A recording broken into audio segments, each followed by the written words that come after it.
Hey everybody, it's Jason with the Board Game Mechanics, and today I want to take a look at my favorite Feld games, and I'm going to rank them. Now, this is to go along with our top 100, so I'm going to go along with the ranking that is from my 500 down to 1. So this is going to be my lowest ranked Feld to my highest ranked Feld. So some of these are going to be my top 100, which we haven't gotten to yet, so a little bit of spoilers, but I'm not going to give numbers of that. I'm just going to give numbers of specific Felds. So I just did want to make that clear that some of these are, if I'd rank Felds by themselves, they'd probably be in a different order, but that's neither here nor there. Now, I'm going to do 15 through 1, and numbers 15 through 11 are going to go kind of quickly together because they're outside the 10. I really want to talk a little bit more about numbers 10 through 1. So that's enough belaboring the point. Let's get into it.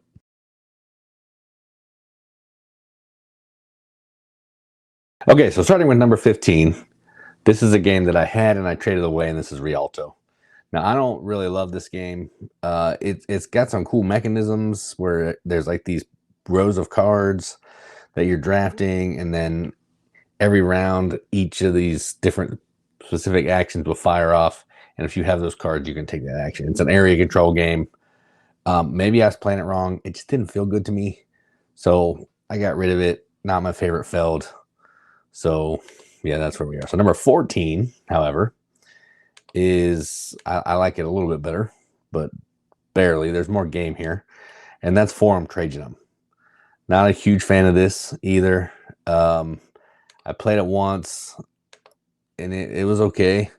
It's got some interesting ideas where they're the different color workers, and based on the worker that you take, it's going to fire off some tiles that you can draft, and like trying to do this little area control piece here, move up these tracks. It seems like a game that I should like, but for some reason, I don't know. The setup took a while. I don't know. It feels like Feld had some ideas from leftover games, and he just threw them all together in this one. And I didn't love it.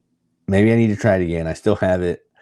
It's just not necessarily my jam. So number 14, Forum Trajanum. Not a huge fan. Number 13 is, I think, a kid's game. I'm not 100% sure on that, but it feels like a kid's game, and it's called It Happens. This is a little tiny dice rolling game where each player has a different color of dice, and you're rolling them to try to move up these anthills to collect goods. You're just trying to find these stuff in the anthills to score points. Whoever has the most value of dice gets some extra points.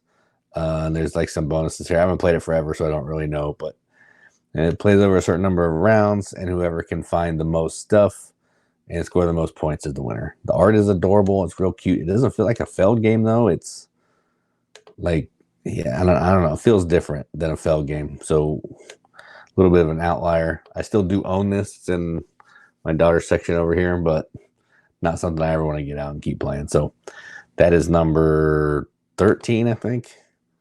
No, 14. Yeah, I don't know. 14. Okay, so 13 is a game I do actually really like, but my game group does not like. And that is Cocopelli.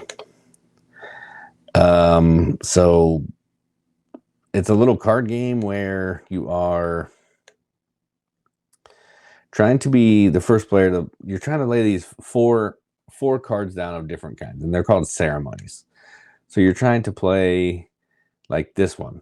Whoever plays the fourth card ends that ceremony and gets some points. Now, the tricky part is I can play on my neighbors to my left and to my right. Well, half of the board to my player to the left, half of the board to the player on my right, and they can also play on me. So I'm trying not to set them up so they can close my ceremonies. They're trying not to set me up so I can close their ceremonies. So it's a little bit like, you know, Prisoner's Dilemma thing, or who's going to do it first. Someone's going to give, but once somebody makes a mistake, it all goes downhill, and you're going to get some points. It's an interesting game. I've played it mostly at 2, and it's not very good at 2. Definitely want to have the full player count. This one doesn't feel like a Feld either. But yeah, that's where we are. So that is number 13, Cocopelli. I don't know why I said it like that. Number 12, I'm hoping I did these numbers right, so we'll see. 12 is actually one that used to be really way higher on my list, but I think it's fallen a little bit because no one in my game group likes it and no one wants to play it, and that is In the Year of the Dragon. This, as far as gameplay goes, this is like it for me. It's super mean. Every round, you're going to take your little dragon and you're going to select one of these groups of actions. And in those groups of actions, you're going to be able to take one of the actions that's in there. And all you're really trying to do is, there's these tiles here that are, after the first couple rounds, there's going to be a bunch of bad events that happen that you're trying to manage and deal with as best you can. You're not going to be able to deal with them all. You're not going to be able to defend them all, but you're trying to do all that. You're trying to get away famine to keep your people don't die. Plague, you're trying to build buildings. You're trying to get geishas to come in there. You're trying to get doctors.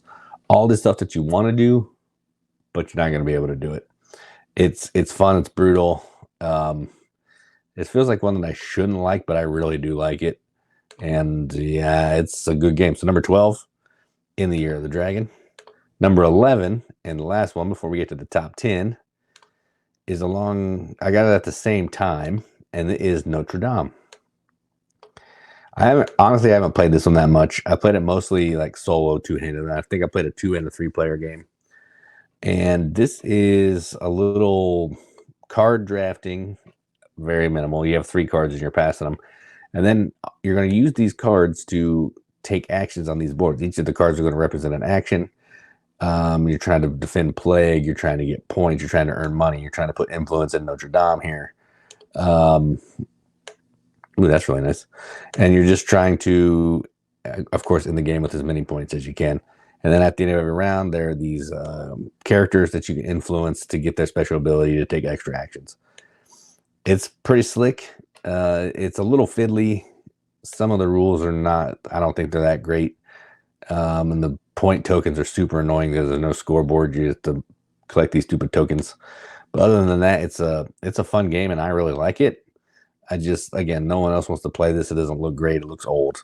But it's a good Feld, and if you have it and like interesting Felds, I say give it a go. So number 11 is Notre Dame. Number 10. Now, now we're into the meat and the potatoes of the good stuff. So this was a game that was much higher on my list. But again, just like most Felds, because for some reason my game group doesn't want to ever play them, it's fallen. And this is Bruges. And this is all multi-use cards. And in this game, there's going to be, I don't know, a ton of cards. I don't know how many there are, but there are a lot of cards. 165 cards. And with those cards, these cards are going to be used in multiple different ways. Let me see if I can find a card so I can show you. Card that's not like 10 miles away. Let's see. Card. All right, here's some cards. So the cards are going to have multi-uses. On the back, they all have buildings on them. So you can use the card to build it as a building. You need to have buildings so you can put these characters, they have to live in a building. Doesn't matter the color of the character and the color of the building.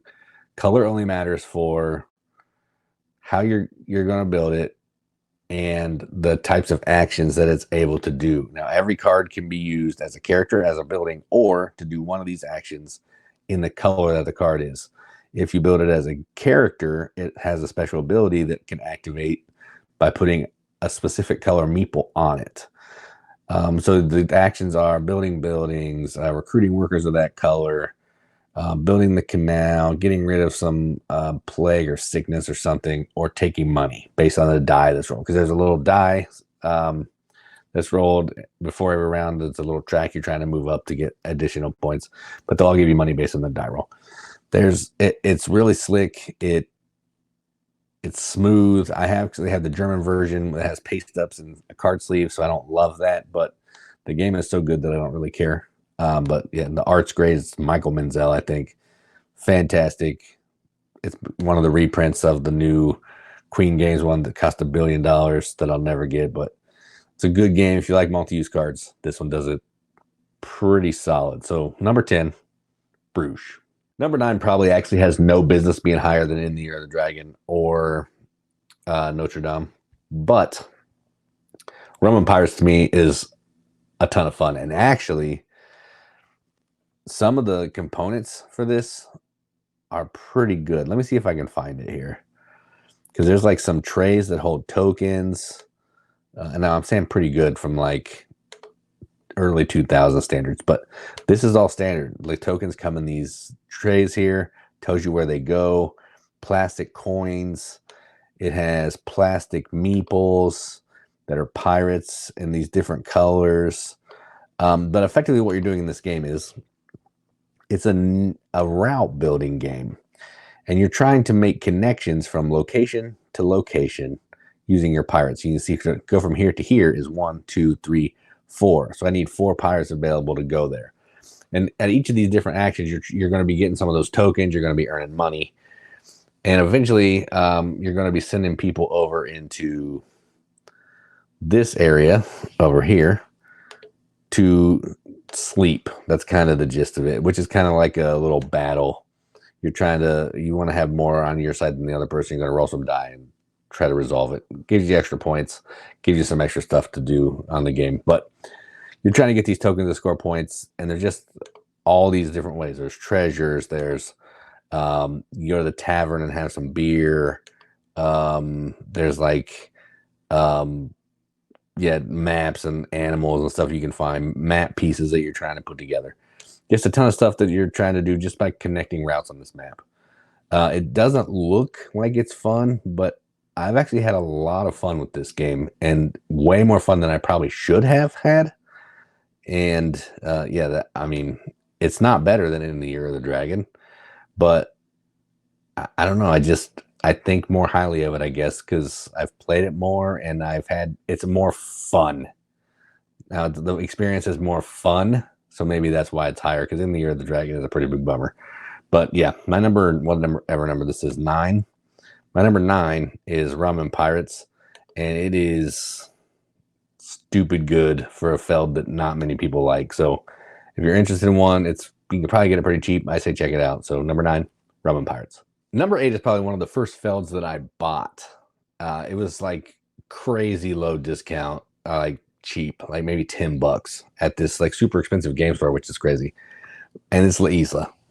And this is a game where you're effectively trying to surround these animals to capture them, to move up on treks. And that's the gist. So you have this cool like round board here. You're going to be putting your explorers out around the tokens. You can see the tokens here. So I need to have a worker here, here, and here to capture it and all that kind of thing. There's different action spaces that give you different stuff to do. So I need to go here, here, and here to capture that. And then when you capture it, you're going to be moving up whatever animal it is. You're going to move up on this track. And that's going to be points per the animal that you have. So every token that I have is going to be worth that many points. And I move up. Once you get so high, the game's going to end. The interesting thing is there's this card mechanism where you're going to be programming these 3 different cards of these different actions that you're going to be taking. And some of them are going, the longer they're out, they're going to give you a special ability. But if you cover it up, it goes away. It's a really interesting card play mechanism, a really interesting game. It doesn't get a ton of love, and I feel like it should, because it's good. It's thinky. It's not super deep, but it feels deep. It's just a fun game, and I really like this. So my number, man, I need to remember the numbers. My number 8 is La Isla. Now this feels like a Feld. This is number 7, and this is Amerigo, and I've played this one a bunch of times, and this one has a gimmick. I love a gimmick. It has a cube tower. If you don't know what a cube tower is, this is a cube tower. And it is exactly what it says. You're going to take a handful of the cubes. You're going to throw them in there. Some of them will get stuck in the tower. For next time when you throw cubes in there, it might make them come out. Some of them, sometimes they all come out, whatever. But the point of this cube tower is it's going to determine which actions are available for you to take on your turn. And this is a game of exploration and trying to collect different types of goods. Oh, wrong way. So you can see on the board, you're trying to move your little boat around to build buildings on these different islands. When you're building on islands, there's going to be these goods tokens. You can kind of see one right there. There's like a brown token right there, which is a good. And you're trying to collect these goods tokens because you want to get goods tokens and production tokens. They multiply by each other. They score a bunch of points. Now, the way you're going to do these actions is based on whatever color cubes come out of the cube tower. They're going to go in the middle. And whatever cube is in there is an action you can take. And you get to take the action at the strength of whichever color has the highest amount of cubes. That seems a little confusing, but once you do it one time, it makes sense. And there's all these different actions. There's collecting cannons, because sometimes you got to fight off the pirates. There's getting tiles. There's doing, I can't remember what brown is. Green is taking a different kind of tile. Yellow is moving up or collecting these things. White is moving up on this track. It's like a wild track. And blue is moving your boat around to explore. And you're just trying to do this over, I think, 5 or 6 rounds. At the end of every round, the pirates attack. You got to have cannons that can, defend the pirates or bad things happen to you. And you're just trying to get the most points. You get a pile of points in this game because it's Stefan Feld. And every action feels fun. The board starts to get tight at the end. You're trying to build these trading posts because they're worth points as well, and it's a battle. So this is a really fun game. Probably the Feld that I've played the most, except for my number 1 of all these other ones, if you count actual in real life plays. And it is a good time. So number 7 is Amerigo. Okay, so number 6 I'm probably in the minority on, because I've read that this game does not get a lot of love. I don't know I can't even find the rating here. So bad it's not even rated. But that's Aquasphere. This is a game about, it doesn't look like a Feld. It actually has good colors. Let me show you a cool picture here. There's like nothing on this page. This page is garbage. So here's what the game looks like. You're basically in an underwater aquasphere, and there's 6 different areas. It's an area control game of sorts. But what you're doing on your turn is you're either going to move your worker through this little grid here to program a robot, the robot that you can program are these tokens. And the robots need programmed because those are the actions that you can do. You can't take an action in the aquasphere until you have the appropriate programmed robot. Now, once you get robots programmed, you're either going to program the robot using this thing here, or you're going to play a robot into an area in the aquasphere where your character is. And then you're going to take the action. It might boot some of them down on this chute, which kind of does the area control thing. And then you're going to do the action. And you're trying to build up your lab.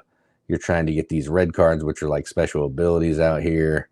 You're trying to defend these against these octopods. You're trying to put your submarines down because they give you points. Score some time.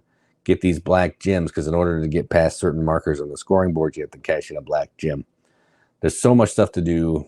And there's only like 4 actions in a round and like 5 rounds. So it's super like not a lot of stuff you can do, but everything that you want to do.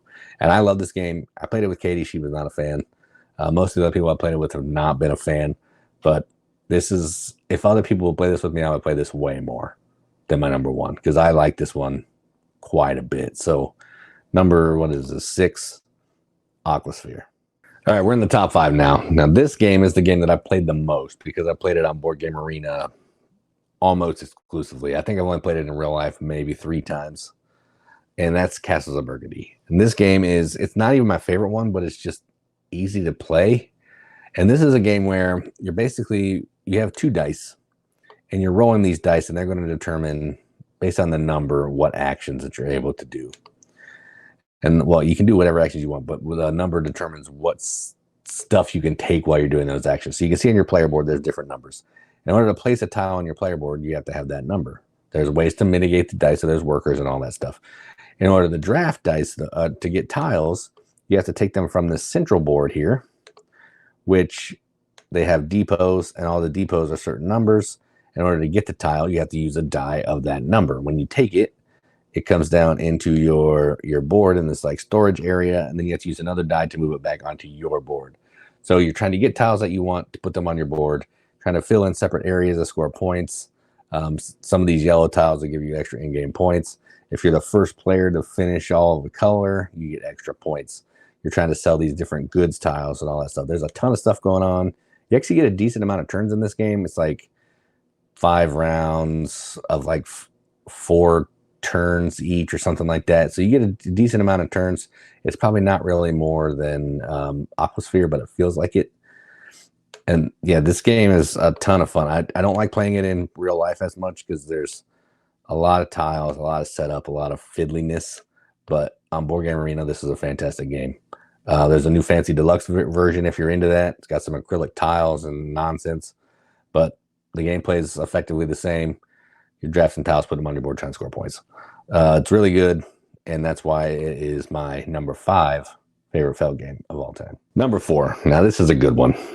This one is one I actually traded away for a while because my game group despises this one more than some of the other one. They despise this one. It's Bora Bora. So this is a game. It's a dice placement game. Feld was into dice placement games for a while. And what you're doing in this is you are, I don't know, I haven't played it for a while because again, no one wants to play with me. You're trying to do a couple things. You're trying to get your buildings, huts out on the island. That's going to be like an area control thing at the end of the game. There's also some fish there that you're trying to collect. Okay, so you want to do that for points. Then there's these lady tiles and male tiles. You want to get them to put them on your board where you take your huts off of because they offer special abilities and maybe some in-game goals. There's these green tiles, which are into round goal cards that you're trying to accomplish by everything else that you're doing. There's resources that you're trying to collect to fill that in to score some points. There's some buildings on your board that you're trying to build.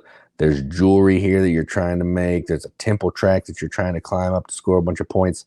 Some god cards that you're going to use to help you on your journey to break some of those rules to help you do everything easier.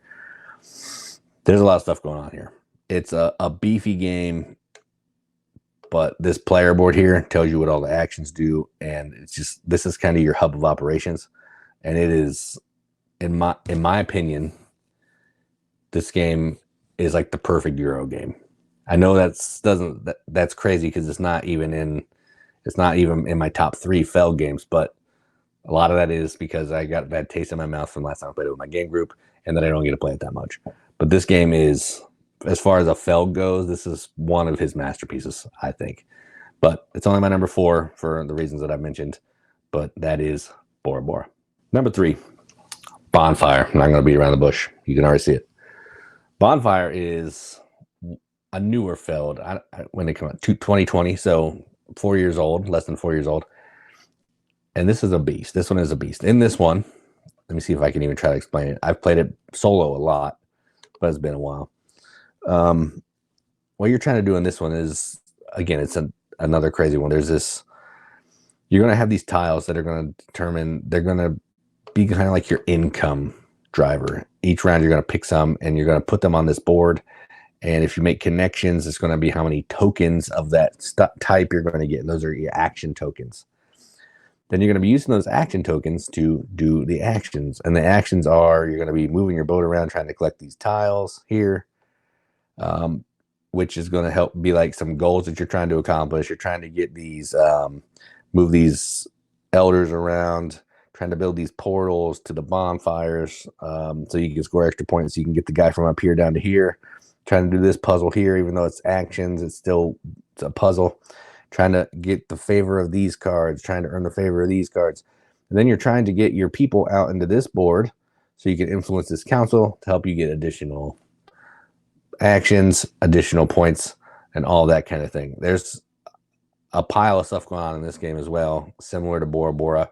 Bora Bora's cleaner, but this one's a little bit heavier and a little crunchier, and I like that in a game. I'm looking for more crunch and heaviness when I'm playing a Feld. So that's why it's up higher than Bora Bora. I think Bora Bora is a better game, but this one makes my brain burn a little bit more. So number 3 for me, Bonfire. 7 Feld classic and number 2, and that's Trajan. This is a Trajan. I don't know how you say it. I don't care. This game that you're looking at right here. This is maybe one of his cleanest designs. I don't know. I keep saying that because some of these earlier Felds are like super clean. And this is a Mancala style game. And what that means is you're going to have these little bowls here with tokens in them. Each round, you're going to pick up all the tokens in a bowl and you're going to distribute them until you run out. Whatever you end on, you drop the last token. That's the action that you're going to take. And then these 6 actions that you can take, you can sell some goods. You can go to the forum. You can do some military, the Senate, take a Trajan tile, or do some building. And there's also some bonuses if you get some tiles out here. Like if I end with 2 oranges, I can get this tile. Gives me some extra actions. And then you're just trying to do all these actions to gain influence in the board, collect these tiles, spread your military around, get these additional bonus tiles here, move up the Senate track, which is worth a pile of points. so you can score as many points as possible. Now, the interesting thing about this one is you see this time track here. Every piece that you pick up in a bowl, say I pick up 5 pieces in a bowl, it's going to move this time 5 spaces, which is effectively speeding up the game. So you're trying to balance how quickly you want the rounds to end with what actions you need to do, because sometimes you may forego doing a great action because you need time to slow down.